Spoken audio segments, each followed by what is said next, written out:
and the heads of central banks. And in the United States, we have Federal Reserve. We don't have a central bank, we have the Federal Reserve. So there's always disagreements. Sometimes it gets quite ugly, sometimes it gets very funny, but there's always disagreements between politicians and the heads of central banks because they want to influence autonomous investment and not autonomous, just investment rate with this, by playing with this interest rate. There are also other tools available. For example, a rise in autonomous consumption. If the country's autonomous consumption, that's a cultural thing. That's it's a cultural thing, and it's also related to other things. That's the natural rate of consumption. In a country goes up, investment would go down. One of the best examples to show you this would be to talk about what happened in the United States after World War II. Before the Second World War, the country was not really used to being rich and consuming a lot. So autonomous consumption was not as high as it is now. Of course, not nearly as high. That was the time of the Great Generation and the Great Depression. You know, when people actually saw poverty, they saw what can happen in society. So they were kind of scared. They wouldn't consume a lot. There was actually, I heard an economist once said that, for example, a woman in 1950 considered a house with a white picket fence as something of a dream. That was because these were the people who saw all of that chaos, all of that poverty, all of those horrible problems. So they wouldn't consume so much. They would save more, they would invest more, they would be worried about their future. But when you come to our generation, for example, we never saw people fighting huge wars. We didn't see people losing everything, like entire cities, or thousands of people standing in soup lines. So we were quite safe. So our autonomous consumption was much higher. We were not really worried, and we accepted all the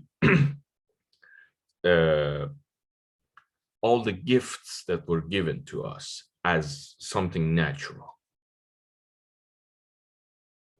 For example, my parents, also in other countries, they had a much harder life compared to me. So that's why autonomous consumption in this generation is much higher than the previous generation, and therefore investment in this generation is much lower. And of course, when investment when saving would fall because people would consume more, the real interest rate in the long run would go up. While a fall in autonomous consumption, if there is a disaster, for example, this COVID, it was handled okay, at least here. I'm not sure about other countries. If this COVID crisis keeps going on and on and on, which I'm pretty sure it will in many countries, especially economically, it will change some things in people's cultures and the way people think about the world, make them be afraid of future, make them consume less and save more. Fall in autonomous consumption in that case would cause saving to go up, and because saving now goes up, more supply, interest rate would go down and investment would go up. This is just a, it has it here, yes. When saving goes down, this is, for example, when 1950s, led to children in 1970s and 80s. Saving went down. I mean, I've never seen the hardships that my parents had to go through. So I was like, okay, I can enjoy life. There won't be a huge war or another Great Depression that I need to worry about. So I can enjoy life. Saving went down. I consumed more and saved less. Because saving went down, there was less money available to be supplied for investment.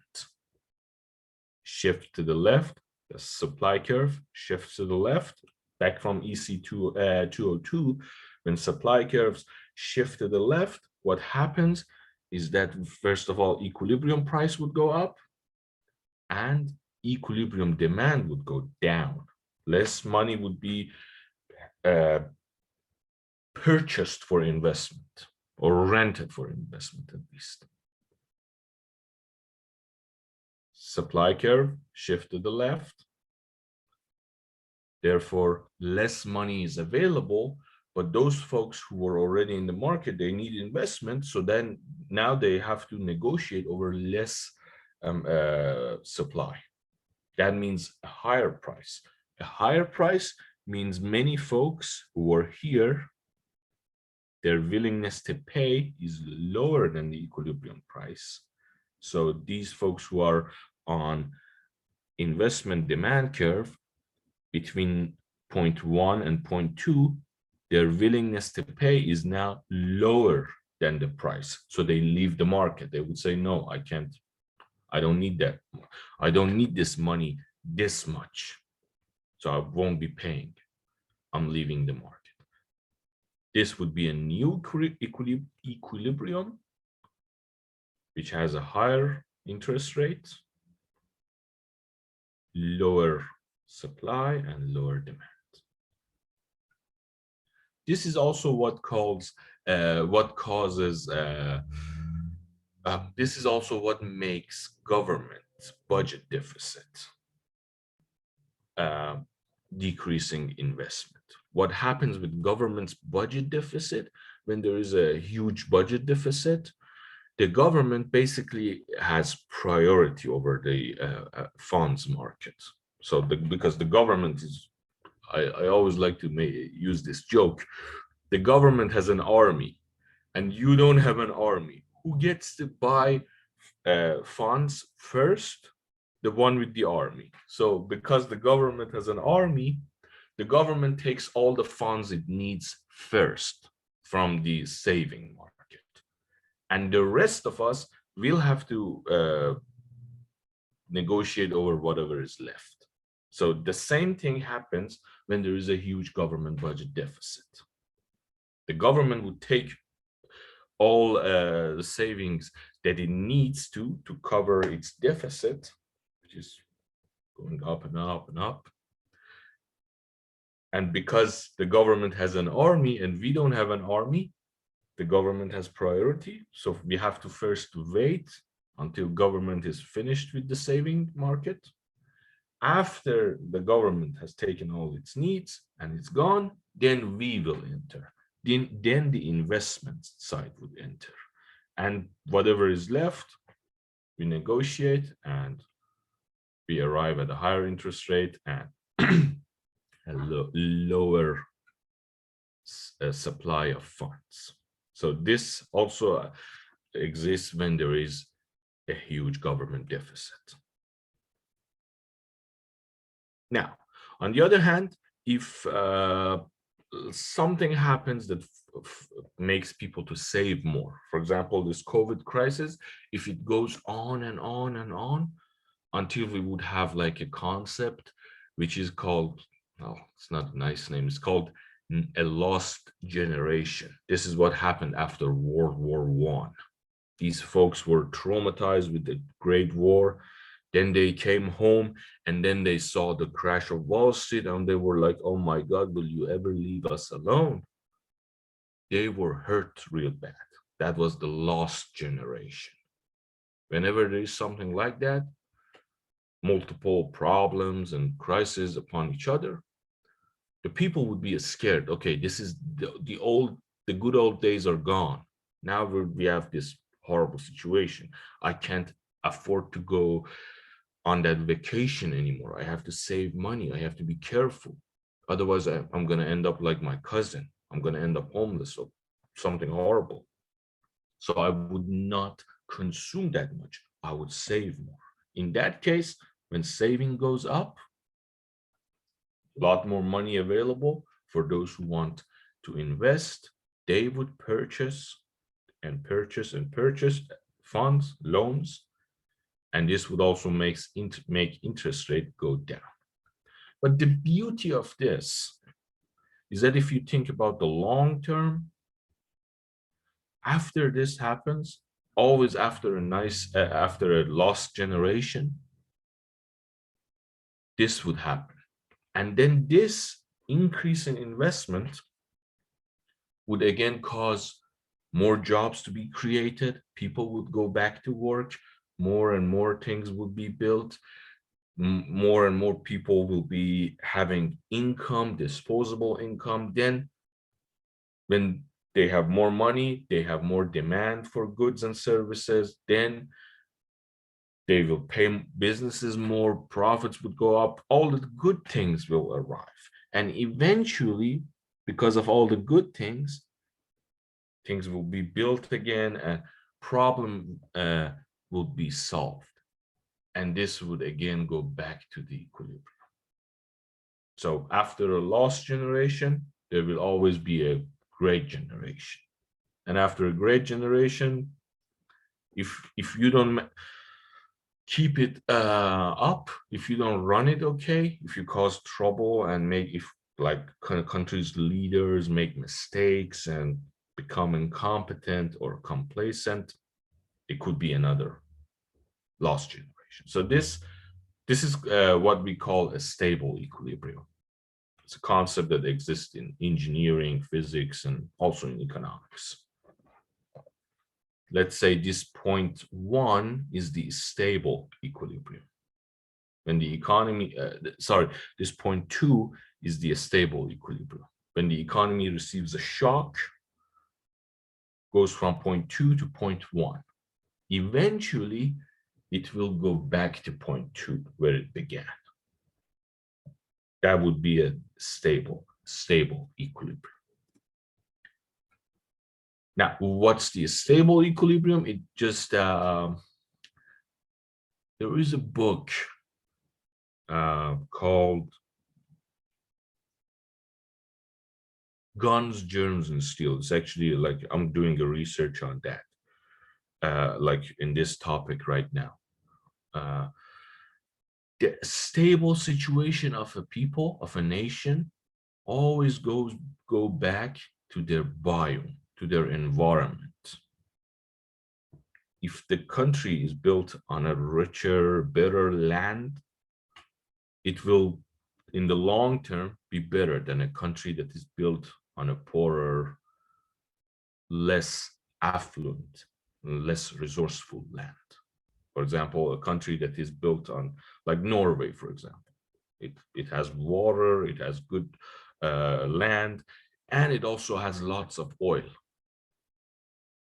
compared to a country that is in the desert, in like some desert, and it doesn't have oil, it doesn't have any natural resources. In the long term, on the stable situation, the two countries would be very different. There are also lots of other factors involved, but in the long run, that would be the most important factor. Changes in taxes. A rise in taxes causes saving and investment to go up. Why? Here, by taxes, we don't talk about income taxes.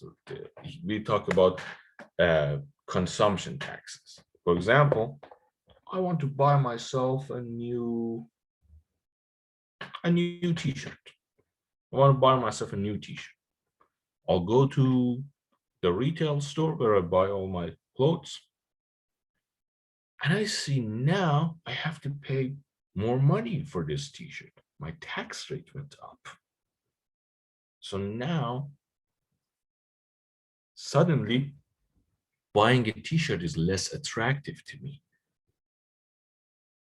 While the other option, which was to save my money in the bank or invest it somewhere or anything else other than consumption, is the same. So now that consumption is less attractive and saving didn't change, I would switch to save. A rise in taxes causing saving and investment. Of course, when saving goes up, when I decide not to buy that t-shirt and save, saving increases, investment also increases, and real interest rate will fall. See, we went from S1 to S2. I wanted to buy the t-shirt, but then I saw t-shirts are more expensive because of taxation. Very important. Remember, I don't care if the government is taking money or the retail store is taking money.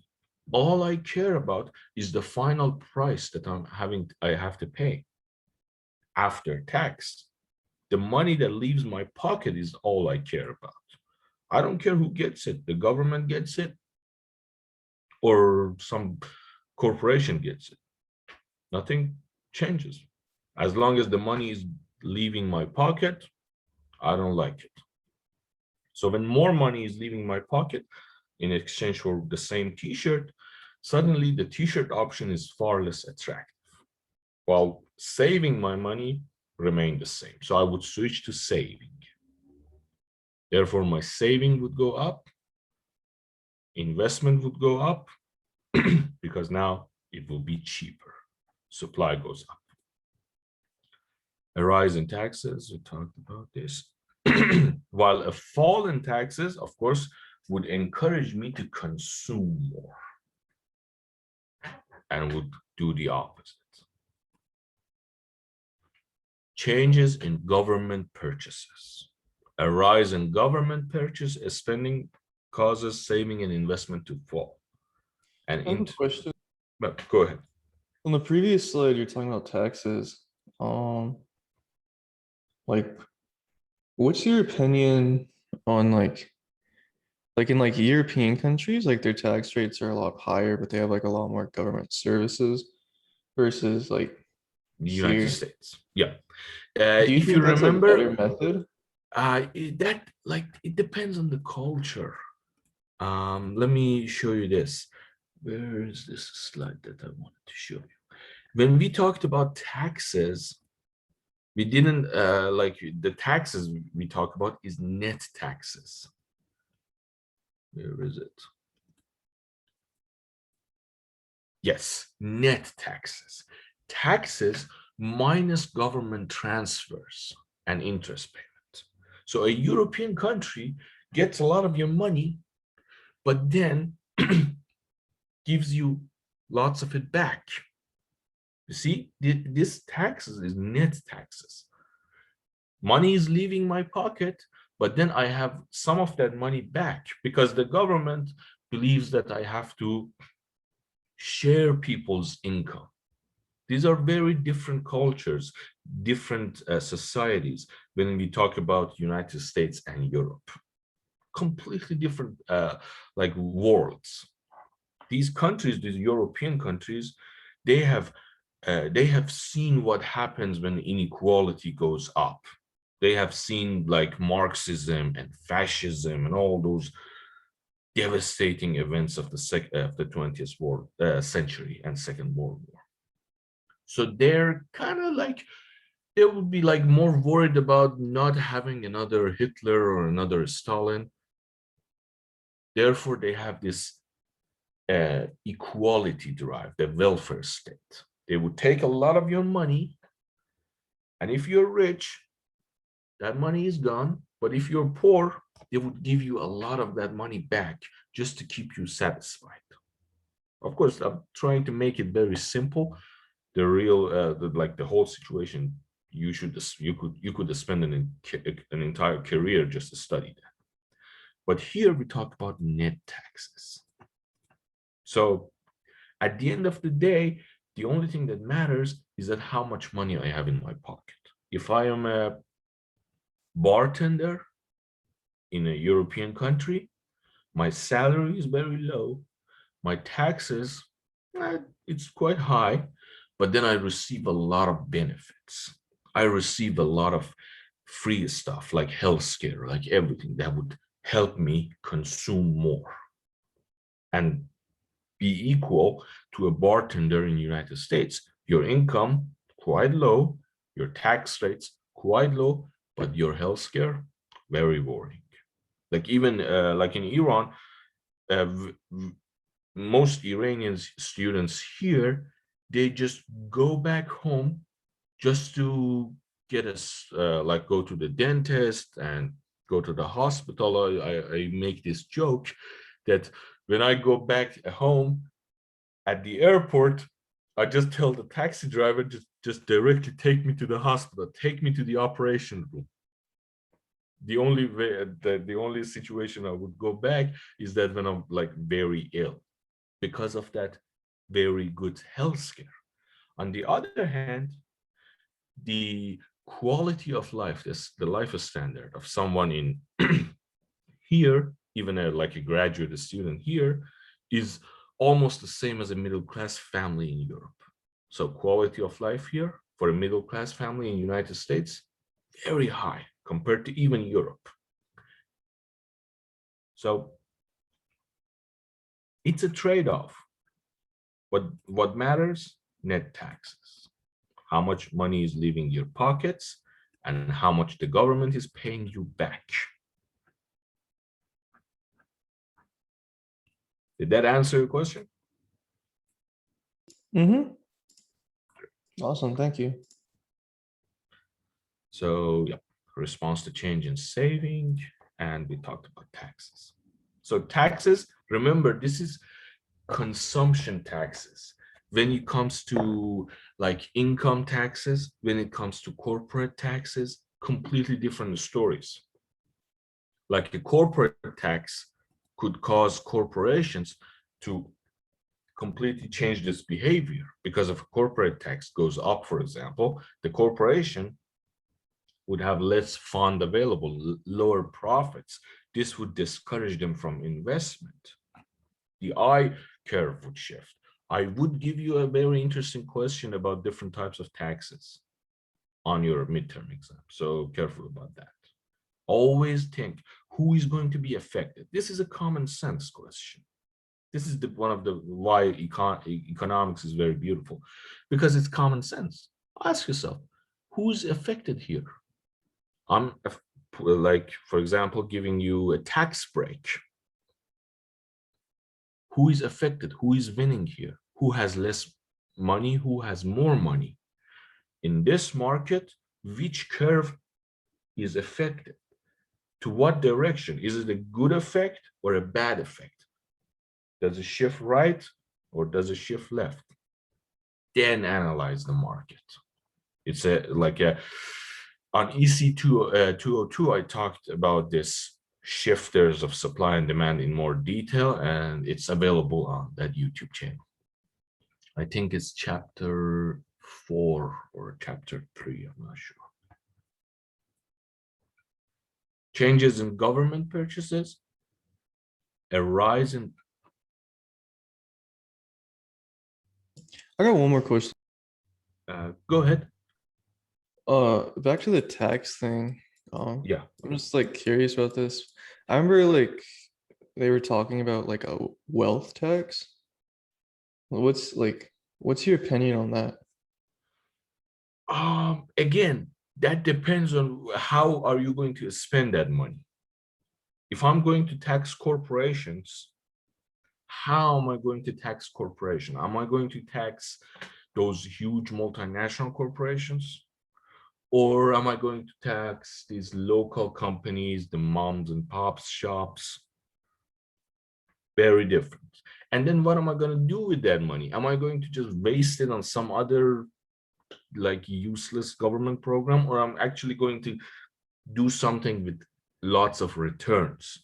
In PhD macroeconomic books, when we want to analyze the effects of government taxes, this is very funny and very educating. The question on my PhD qualification exam had this: assume that government is taxing by this amount, and then government spend those taxes to buy fireworks and blow them up, which has no utility for no one. That was the assumption in that question. And then we had to analyze all the shocks that would happen, would be applied to the economy.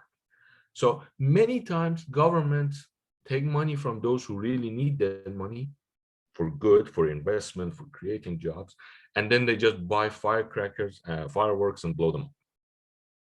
Nothing useful. They just waste it.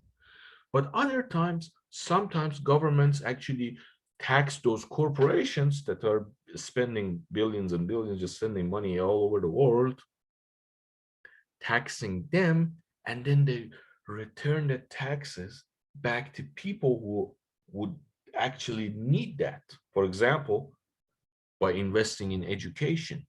Investing in education may sound very good on paper, but in fact, it's real. The return is very low. That's one of the very important arguments. On paper, if you tax people and spend on education, everybody is happy because it makes sense that education is a good thing. But in reality, when you look at data, if you invest money on infrastructure, it's much better than even education, because education is much is a much more personal thing. A person who doesn't like want to be educated, even if you give him or her free education, that person would not be enjoying a lot of returns on that investment. But if you build a nice highway or a fast railway system, that would give you a lot of return. Right now, I'm very hopeful about this infrastructure bill. I really hope that they're not going to actually end up turn this into buying firecrackers and blow them up again, like many other government programs. But let's see. Infrastructure, very important. So, and yeah, this is also your question. Government purchases. A rise in government purchases, the spending causes saving and investment to fall, and the real interest rate to rise in the long run. Why is that? Because for increasing government purchases, you either need to tax people more, take more of their money, which would leave them less money to save. Saving goes down, investment goes down, and real interest rate go up. Or you would have to go into a deficit. There is no magical way to increase government purchases without either taxing the population or going into deficit. If you go into a deficit, what happens? That argument on government deficit, because the government has an army, I don't have an army, the government would take all the funds it needs from the saving market before I can have a say, and therefore less saving will be available in the market. The same outcome. Saving goes down, investment goes down, interest rate will go up. Very, very bad. And this is why many economists like Paul Krugman, who writes for the New York Times, they disagreed with Trump's tax cuts. They said that it doesn't change anything if you just give corporations less taxes, and at the other, simultaneously, you're taking all the money that you gave these corporations from the saving market. It's just not changing anything. You're just giving the rich something and taking everything from everyone else. So it won't help. On the other hand, the other side was saying, no, it will help because it will like the efficiency of the private sector is more than the government sector. So if you leave them with more money, these corporations would reinvest that money better and they would create even like a higher return than what the government has to pay as interest for its deficits. Like a complicated argument. And the outcome, if you ask me, was like neither. Like it was both sides. Some of these guys were correct, and some of those guys were correct. So it wasn't like a completely Paul Krugman or completely the other camp. It was like so-so. And of course, this debate will continue after we see more data available. Lots of papers will be published, whether these tax cuts worked or not. We'll have to like reach a final verdict in the future. Changes in government saving, increase in government budget deficit cause saving and investment to fall in the long run, as we talked about. Why? Because the government has priority. Again, I myself, I had trouble understanding this, so I created this example. It's funny for me, at least. Assume you go to the bank, there is a line. You have to stand in line to get a loan. Then the government comes with its entire army, marine, navy, air force, everything. That government would go at the front. That government is not going to stand in line because the government has an army. You don't have an army, you have to stand in line. The government has an army, it goes right at the front. So the government takes all it needs first, then the rest of us would have to be in the market. So the government is not on the demand side. The government is not even in this market. The government already took whatever it needs and is gone. The government just decreases supply, lowers the supply, goes home. The rest of us would have to be content with whatever is left. So that's why budget deficit is like a very bad thing. Most economists, they hate it. They really hate budget deficit. Increase in government budget deficits, government dissaving cause saving and investment to fall in the long run and real interest rates to rise. It's like the bad in every case. It's bad because people are saving less, like less money is available, but saving.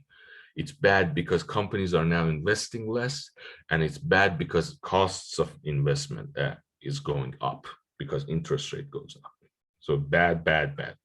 Just very, very bad. Nobody likes budget deficit.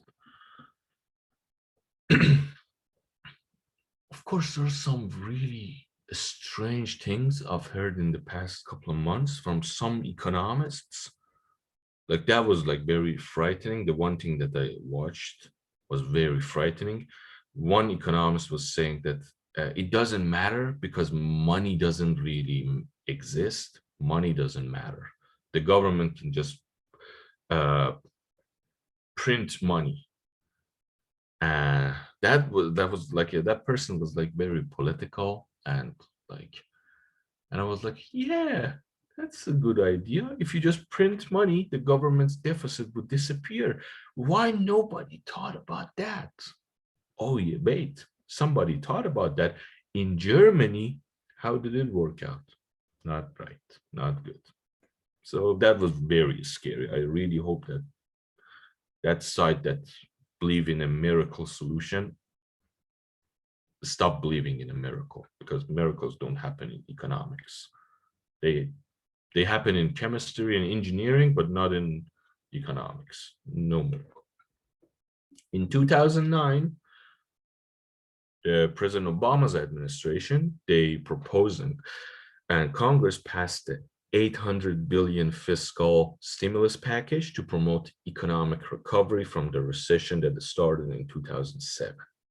That's the whole bailout. If you remember, bailouts, companies got bailouts. Although this fiscal stimulus package had potential benefits in terms of increasing employment and output, Huge government budget deficits and government dissaving would generate a leftward shift for the saving curve, which would lead in the long run to crowd out of investment and higher interest. Crowding out effect, it's something in economics, is called crowding out effect. It's basically when there is less supply available. It's called crowd out. For example, my wife is right now working. She'll be back in a couple of hours. If I go and eat everything in the fridge, by the time she's back, there is no food in the fridge. So even if she's very hungry or she's not hungry, her demand does not matter because I have completely eaten all the supply in the fridge. So it's very important. Crowding out destroys supply. Government's budget deficit crowds out all the available funds that are being supplied. Anybody has questions? I thought I heard someone saying something. No? So one more time, very important. Government budget deficit causes saving to shift to the left because the government has priority over everyone else. The government takes all the funds first, then the rest of us will have to negotiate over whatever is left. Now, changes in autonomous investments causes the investment curve to shift to the right if it goes up, which leads to a change in equilibrium real interest rate. An increase in business optimism, for example. Let's say there's a huge political change. For example, what happened in China after the whole change in, I think it was, who was his name? So they had this leader who wanted to change the whole business. Deng Xiaoping, something, I'm sorry, I'm really bad with names. Something here, his name was Ping. Is not the Dao-ping or Zhao-ping, I'm not sure. That person came to power in China and he said, you know what, guys, all that communism stuff, forget about it. We're going to be like other countries. We're going to be open market now. Let's just be open market. That changed everything. Now business optimism went up. Now everything changed. Suddenly, everything changed. Now, before there was like a communist government produced, the government owned means of production. So there was literally no business optimism, but suddenly the government changed its policy overnight. Everything changed. Now people were like, now I'm going to save because I want to open a business for myself. I want to go to the bank. I want to have some saving, then go to the bank, take a loan, start a business for myself. Now people changed all their calculations and they created the Chinese private sector. Of course, this took 20, 30 years to materialize, but it's still that one moment, business optimism went up. Or change in tax code. If you just change the whole tax code of a government, for example, you decide to give tax break for investments. You make investment or business optimism more attractive by changing the tax code. For example, real estate taxes, things like inheritance taxes. I'm pretty sure if you put an inheritance tax, it would cause some really bad things. This is what I'm guessing. Inheritance tax, it again looks good on paper. If you're rich and your children are about to inherit a lot of money, they can afford to give a lot of that money back to the government or to the society.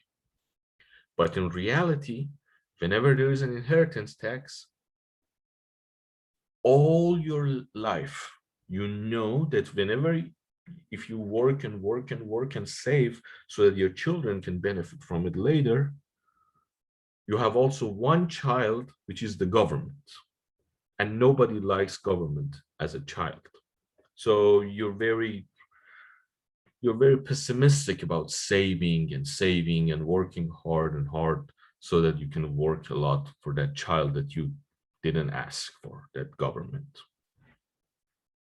So inheritance tax, not looking good. At least this is my guess.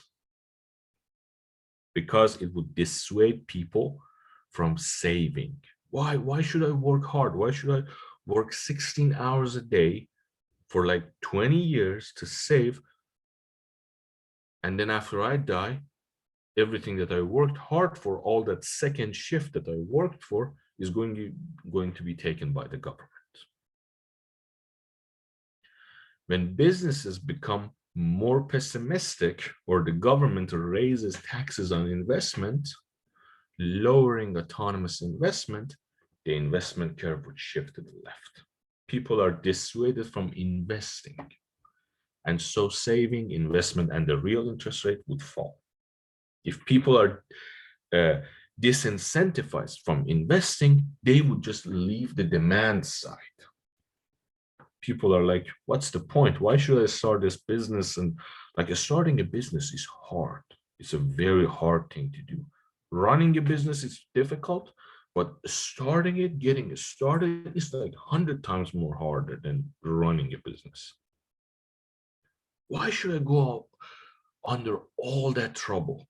All that trouble.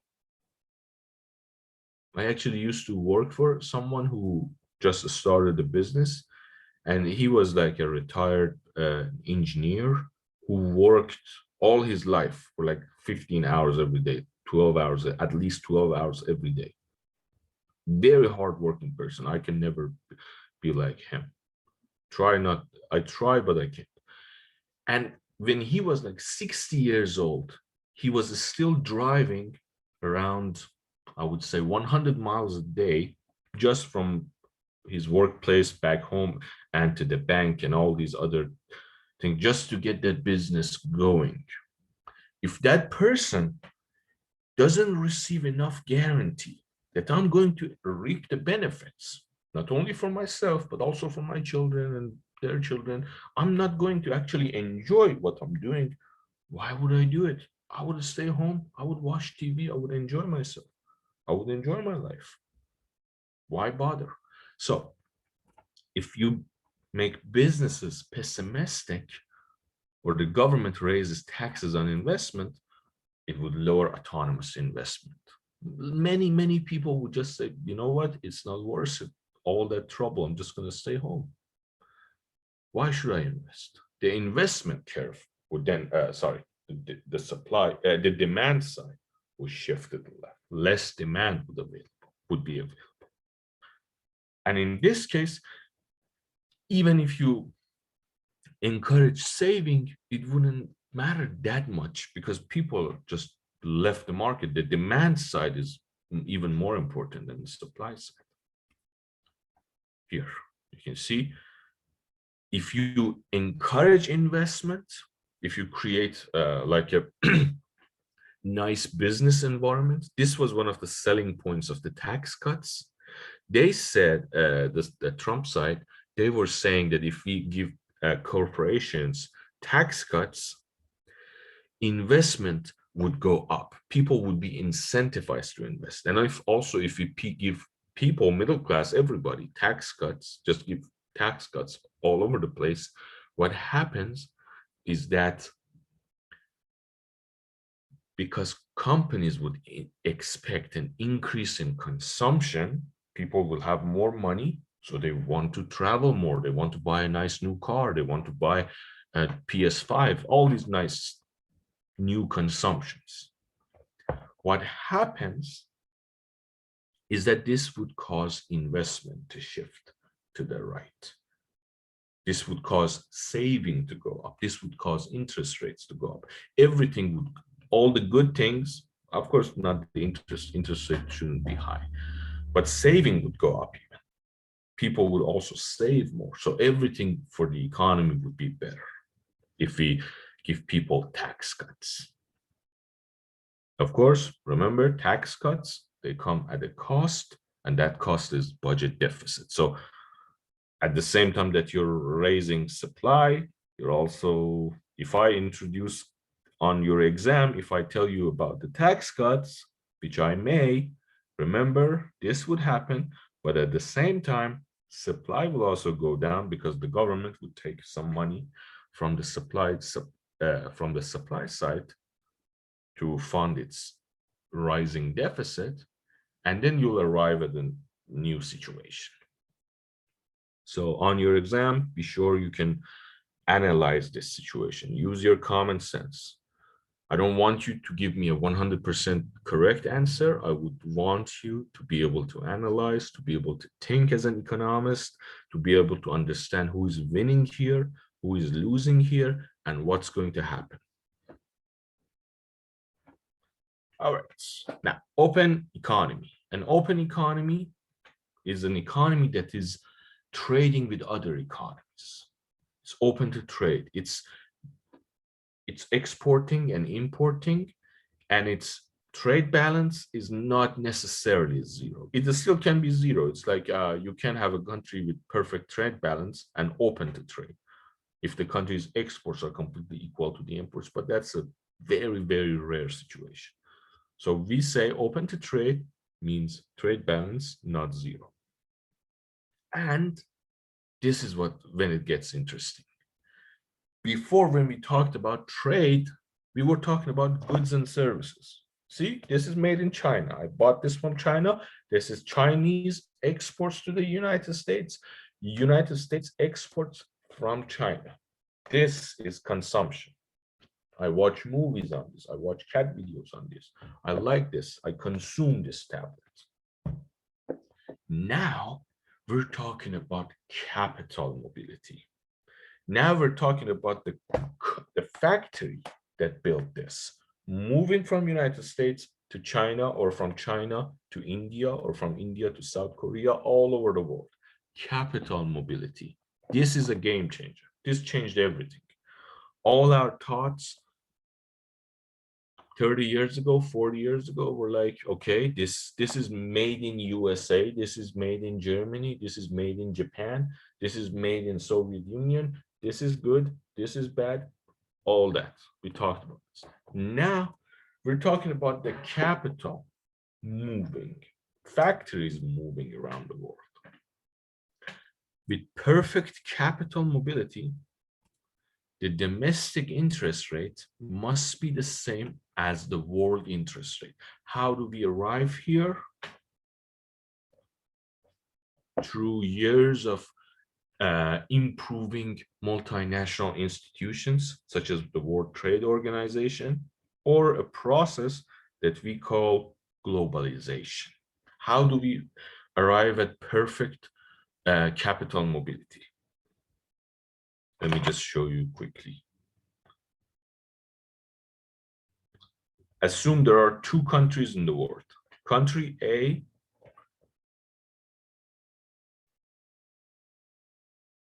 just load this.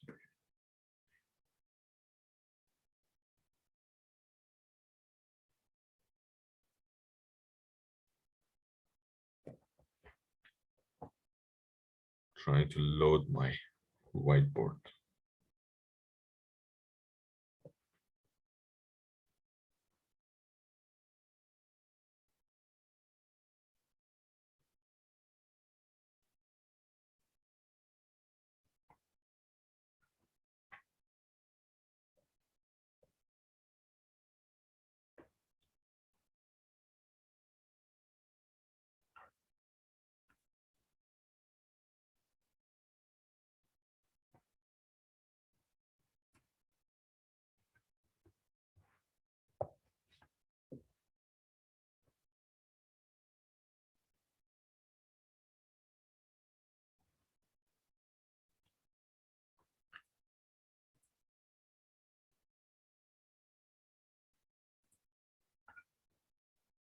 We have two countries in the world.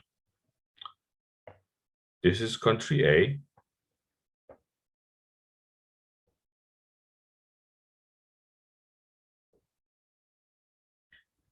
It has some supply of saving. People are saving money and companies are investing and demanding investment.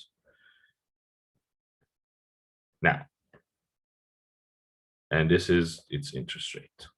Saving, this is not supply, it's saving, but also can also mean supply and investment. This is a rich country. What's the characteristics? What are the characteristics of a rich country? It has lots of more money, so lots of more riches. Supply of saving, it's much more, but also it's already developed. It's already developed.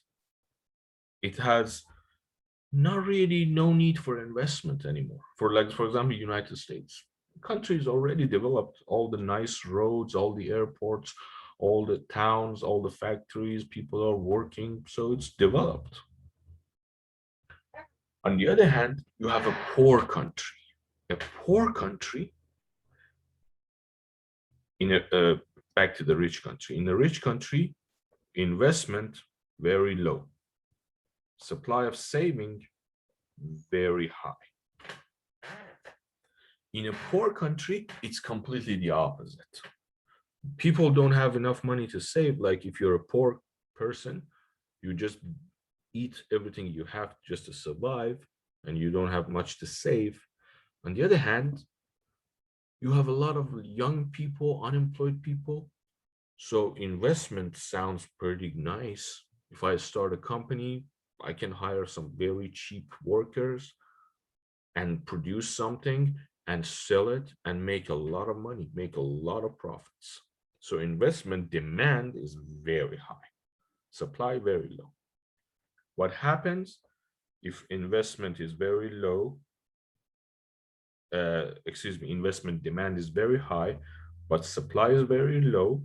Let's say this is the poor country. Investment low. Sorry, this is the not the poor country. I missed.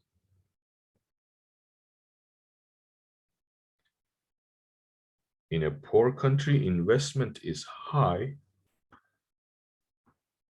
Supply of savings very low because country is poor.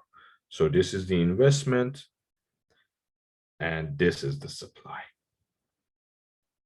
This is for a poor country.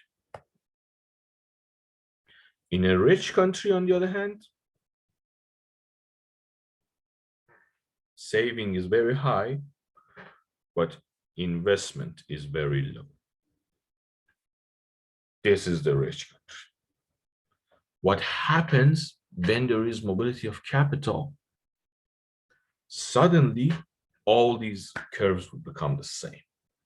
The poor country's savings, which is almost zero, is added to the rich country's savings, like the United States, which is a lot. In the 80s, if you remember, United States saving was very high, and then it suddenly crashed, suddenly went down. Why? Because all of that saving suddenly met a really huge demand. For example, China. China didn't have any savings, didn't have money. They were not a rich country. And they were suddenly exposed to all the savings of the United States. So immediately, these four curves became just two. And all the different interest rates became just one interest rate, the world interest rate. This changed everything. And of course, capital moved from rich countries to poor countries. This caused investment in rich countries to go down, investment in poor countries to go up. This is why many economists believe that globalization benefited the poor in poor countries, workers, people who had to work for like $5 a month. Now, because of all the investments coming from United States to the country, now their labor is much more in demand. So now they're being paid $50, $100, $200, $300, and going up and up and up every month. And also the rich in the rich countries, billionaires and this is why we have so many billionaires today. Like in 1960s and 70s, the concept of a billionaire, like if someone would have $1 billion, was just wow. Like, how can someone have $1 billion? Now it's just all over, like billionaires here, billionaires there, everywhere. Because those people who had lots of money saved, they had lots of capital, they weren't receiving a lot of interest rates for their money, for their capital. But suddenly they found access to these poor countries where people were in high demand of investment, and they were willing to pay a really good interest rate for that money. So what happened? They benefited a lot. And of course, on the other hand, you can see who lost. The labor force, the poor in rich countries, the labor force, all those manufacturing jobs that were lost, all those unionized workers. Why there is no labor unions? Because labor unions were decimated.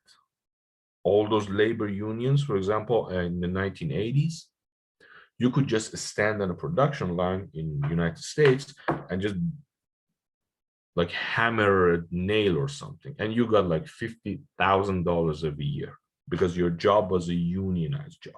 If they didn't pay you that money, the entire union would go on a strike. The whole production would come down. So you were really having a good time. But suddenly, the company just shut its door. Goodbye, guys. Went to China.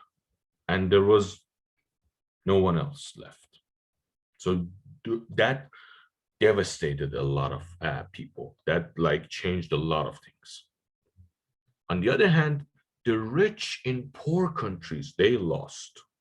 These feudal powers, these old institutions that used to have power in poor countries for centuries, they were really happy with themselves. They had all the money and they were enjoying a really high interest rate.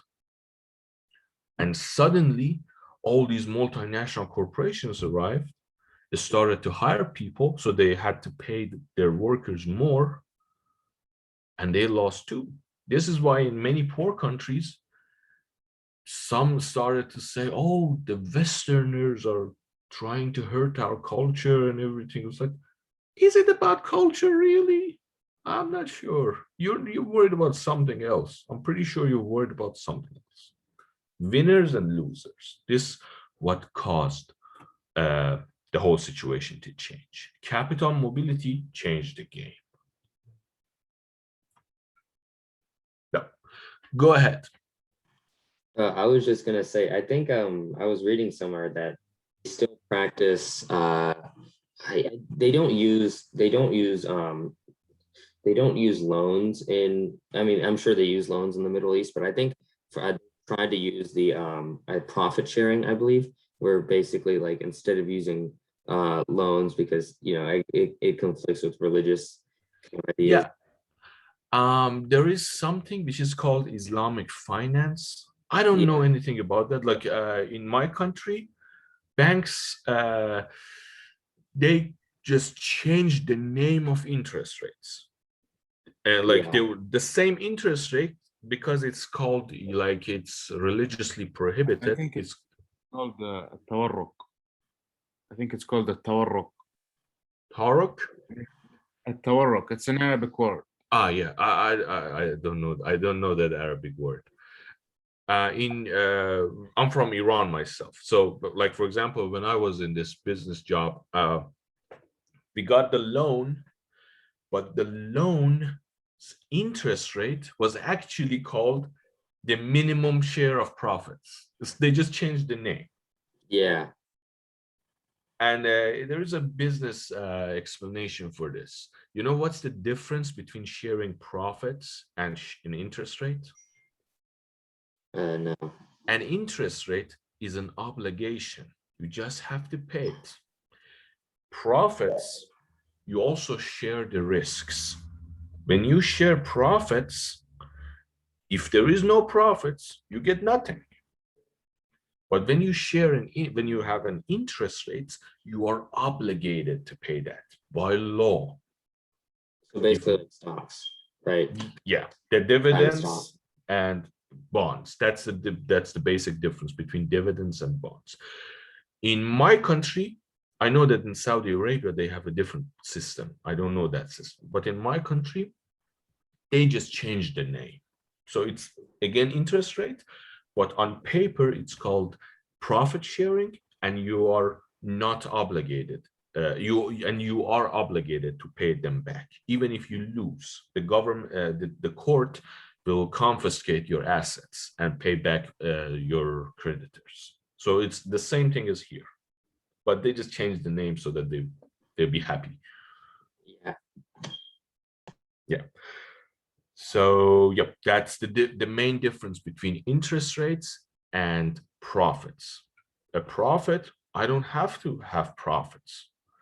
For example, if I partner with another PhD student and we start a school teaching economics, if people pay us, we'll make a profit and then we share the profit. But if no one comes and enlists in our school, there is no profit, so nobody gets anything. But if I borrow money from someone to open a school teaching economics, I would have to pay that money back plus interest, no matter what happens. If I lose or if I win, doesn't matter. I have to pay that back. That's, I don't want to make it too complicated, but it has to do with risks. If you share the profits, you share with risks as well. You share the risks as well. So you're expecting a higher return. But if you just lend money to people, you don't share the risks, your risk premium would be much lower. Or it's almost zero if there is no chance of bankruptcy. And like these are all calculated for financial decisions. If you, for example, the company's accountant, at the end of the year, you have to decide what to do with the company's profits by writing down all these numbers. Should we save it or give it as loans or bonds? Should I purchase government bonds or some other types of bonds? This is my risk. This is my profits, my return, everything. Or should I reinvest it or partner up or purchase another company? For example, Facebook, they bought Instagram. They faced the decision to buy that company and share its profit. They could also spend all their money to purchase Bitcoins, something that Tesla did. Instead of partnering up, they just bought something else. These are all financial decisions companies face. Now, where were we? Yep, here. Goods market equilibrium. We all seen this before, and these would cancel. If you remember, if you put the savings formula back into this would cancel. So we'll have this one.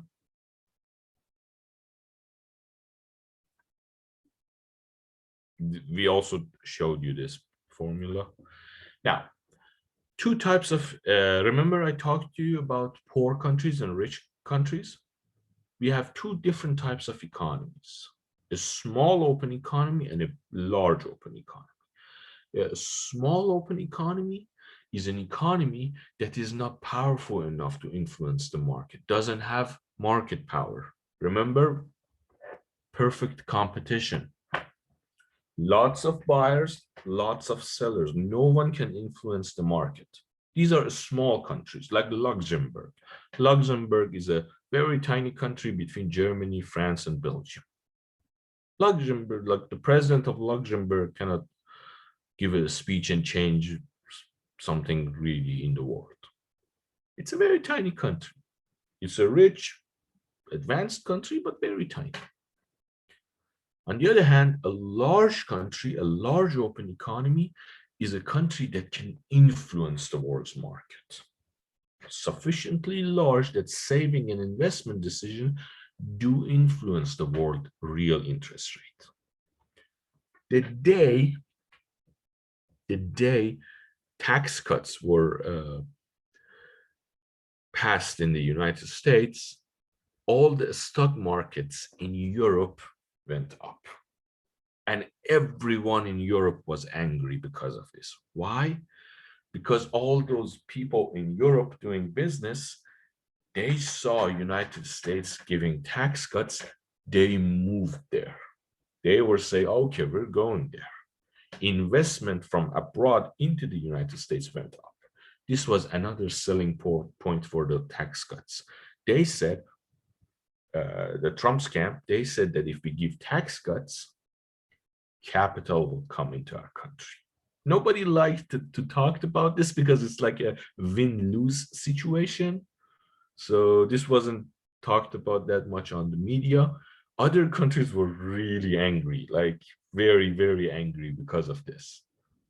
They were really hurting. They had all these super high tax rates. And suddenly there was this another tax cut in the United States and everybody moved there. So like capital owners in Europe were influenced. This is a large open economy.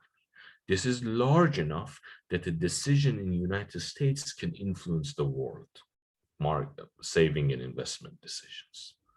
In investment in Europe went down. They all moved towards the United States. Even in China, which is a very attractive place to do business, investment went down a little. They went into the United States to enjoy that tax cut. Go ahead, Seth. So I was wondering when, if you want to be competitive in the world market, do you need to have your world interest or your interest rate match the world interest rate? To be competitive, it's like a huge, everything needs to work together. It's not like one thing or two things.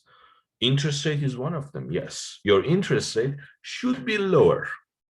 That's actually why the current government in the United States, the current administration, is trying to force a minimum tax for corporations. A minimum tax, and probably later we're going to see a minimum interest rate law that would bar other countries from using the same thing that was used here, giving tax cuts and interest rate gains to attract all the foreign assets, all the foreign capital. That's one side. The other side is optimism for the future. Is this country, for example, is it having an expanding consumption market, consumer market? This is China's right now, China's strongest card. They're saying, even though we're not a poor country anymore, our labor is not really cheap. I mean, a Chinese worker is being paid a lot more than a worker in a poor country. Their labor is no longer cheap. But how they keep attracting all that investment is by telling them that, you know what's going to be great in the future? Our consumption market. Our consumption market in 50 years is going to be much bigger, much, much bigger than the United States, because our population will go up. So come here if you want to sell all those nice things that you're making to our people. Our consumption market, that's another part which is a strong selling point. And there are lots of other things. And just one second, for example, the ease of doing business. One of the indices that is used to find the country's attractiveness in business is how easy it is to open a business. How much time does it take to open a new firm? For example, in Canada, it's like 48 hours. It takes 48 hours for me to start a new business. While in India, I'm not sure. Let me use my own countries as an example. In Iran, it's like a week, much more than Canada. It takes much longer than until you go there, you take this signature from there, then you go to the environment office, then to the government's tax office, then to the court to show that you have the assets and all that. You get signature here, signature there. A week needs to pass before you can start a business. In Canada, only 48 hours, everything's done. Go ahead, Pram.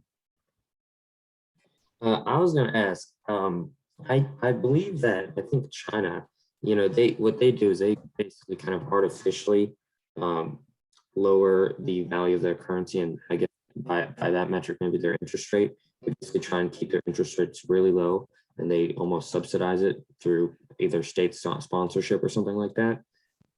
That's a discussion. Yeah, like that's like China has been accused with that for like years.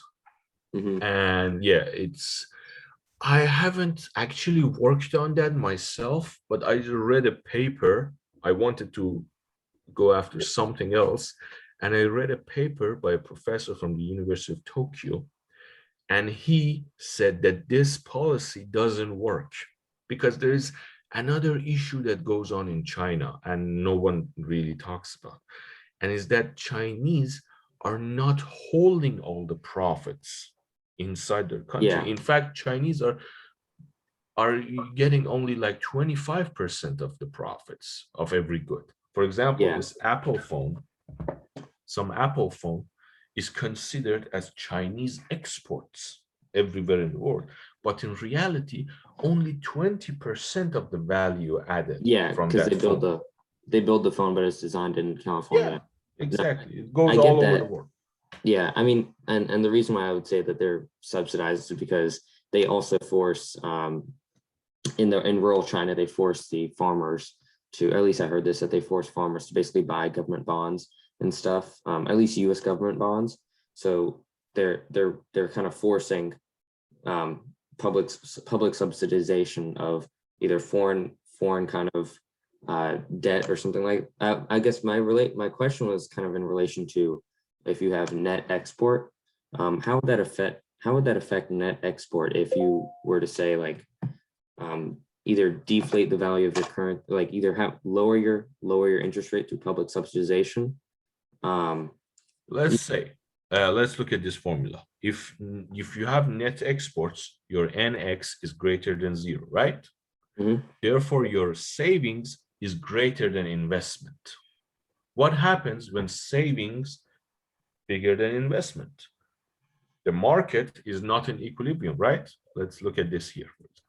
If savings at this point at equilibrium is larger than investment, this means interest rate needs to go down so that the market can clear again, so that people are encouraged to invest again. Did I make sense? Not really. I was just like, I guess I'm still kind of confused. Maybe if you kind of like clarifying just based on kind of if you were to differ the interest rates. Yeah. Go over that. Let me just finish this discussion. Send me an email, ask for an office hour, and we can talk about this. I'm really interested I don't want to drag it on. Yeah. Now, if the world interest rate is greater than the real interest rate of the economy, we're talking about the value of net exports are positive. Again, the market is not clear. There is more saving than investment. Saving is more than investment. This is bigger than 0, therefore saving is bigger than investment. What happens next is that the market would need to clear. These two should go back to be equal again. Therefore, some of this saving needs to go somewhere else to be, or investment needs to go up to be equal to savings. And the opposite, if the if the world interest rate is less than the real interest rate in the country, this is what happens. This is like a common thing for poor countries. trade surplus, net capital outflow equal NX. You can see here, this is for a rich country. This is for a poor country before having an open economy. Then the two would clear. Connection between the world economy and a small business and a small open economy. Increases in world saving from a decline in world autonomous consumption, expenditure, or others, or decrease in world investment, it would cause the domestic interest rates to fall. Because domestic interest rate, we're assuming that the market has cleared. We're not in the 1980s. We're at 2021. Capital mobility has been achieved, and interest rate, domestic interest rate, is equal to the world interest rate. So what happens is that whenever there's an increase in world saving from a decline in consumption or change in taxes or something else, an increase in world taxes, something that the government right now is looking for, to put a law that has a minimum tax, at least, so that taxes, or decreases in world investment would cause the domestic real interest rates to fall. Domestic investment would then rise and net capital outflows would fall. When domestic interest rate goes down, what happens in a small open economy? When domestic interest rate goes down, suddenly investing becomes more attractive, and domestic investment would go up. Why? Because it's now cheaper. It's cheaper to borrow money. Therefore, people would borrow more and expand their businesses. And changes in domestic saving, an increase in saving in the small open economy from a decrease in autonomous consumption, expenditure, or a rise in government saving or something else, leads to higher trade balance and an increase in net capital outflows. Remember, this is, if you want to analyze these things, always use this.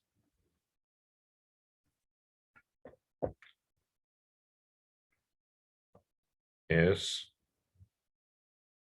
minus I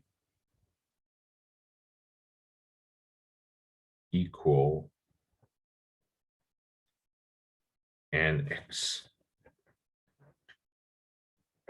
So if this is greater than 0, if NX is greater than 0, means S is larger than I. And the opposite. Then by knowing this, if I tell you that S is larger than I, you should immediately conclude that trade balance is greater than 0. Then you should talk about what's going to happen. Then you should draw this curve and then talk about supply and demand, which is savings and investment. If saving is here, investment is here, what needs to happen so that the two can meet each other again? If you're here, if your saving is here, and your investment is there, the saving needs to go down, or investment needs to go up, back to this point, so that the market can clear again. You have to analyze what's happening. And then give me the new interest rate on your exam. Okay, an increase in saving in a small open economy leads to a higher trade balance and an increase in net capital outflows. Money would leave. A decrease in saving leads to a decline in trade balance. S would go down, S would be smaller than I, and X would be negative, and there would be a trade deficit. And therefore, net capital outflow. This is shown here, very nice. Of course, we're talking about a small open economy. This small open economy is influenced by the world events, but cannot influence the world. There's a huge difference between a small open economy and a big economy. Luxembourg is very different to the United States. So that's the difference. A small open economy takes feedback from the world and then reacts. That reaction doesn't change the world goes on. Here you can see we have a rise in saving. Saving goes up. It would increase the trade surplus and net capital outflows. Investment doesn't change because whatever increase in saving has achieved would go out. Increases the trade surplus and net capital outflows. From 1979 to 1983, the U.S. government saving declined sharply. Yeah, these guys are still mad about budget deficit. Sharply because the budget deficit for the combined government, federal, state, and local governments, went from 2% of the GDP to nearly 6%. Meanwhile, the US economy began to display a large trade deficit. The saving and income analysis explain why this twin deficit happened simultaneously. Simultaneously, the government experienced both a trade deficit, the US economy, and a government's budget deficit. That's a twin deficit. As you can see here, when trade deficit was positive, and budget deficit was also positive, you have a twin deficit.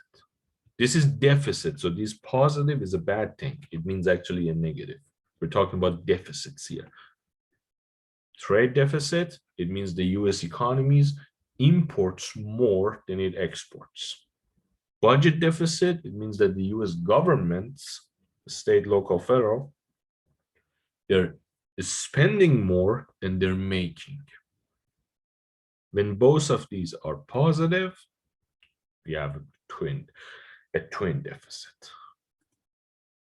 Now, changes in investment, an increase in autonomous investment causes a decline in the trade balance, the trade surplus to shrink or the trade deficit to increase, and lowers net capital outflows. Why were we positive in like the 2000s with the budget deficit? The budget deficit in the 2000, this is before, like around 2000, before that, this is the Clinton's administration. After the fall of Soviet Union, the world kind of experienced a decade of not really crazy stuff happening, no wars and anything. So defense budget was reduced. All that military buildup that was meant to protect against the Soviet Union was no longer necessary because there was no longer a Soviet Union. So the US economy suddenly experienced a huge budget surplus after years during the Clinton's administration. So this trade deficit already there is there. It's been there for like a long time, since 1975. And like this is 1979, since the oil crisis. But then budget deficit has arrived, has been dealt with. And you have budget surplus for a few years until it's again goes back to budget deficit. Usually budget surplus is not a good thing as well, because this means the government is taking too much taxes. The government doesn't need to have a surplus. The government is not a business to run a profit. Nobody expects the government to run a profit Your income higher than expenditure, not nice. You're not a business, you're a government. So if you're making more money, not make more money. If your costs are lower than your income, lower your taxes. Stop wasting people's money. Give them back their own money. But budget deficit is also bad. The best thing for everyone is to have a perfectly balanced budget. Okay, yeah, we couldn't finish today. Let us finish here, and these few slides we'll cover tomorrow. This chapter was very strong. It has a lot of stuff to cover. Any questions? If not, see you tomorrow. If there is any questions, we can stop and talk. We can wait and talk. Have you taken attendance? No, no attendance today. Oh, okay, all right, great.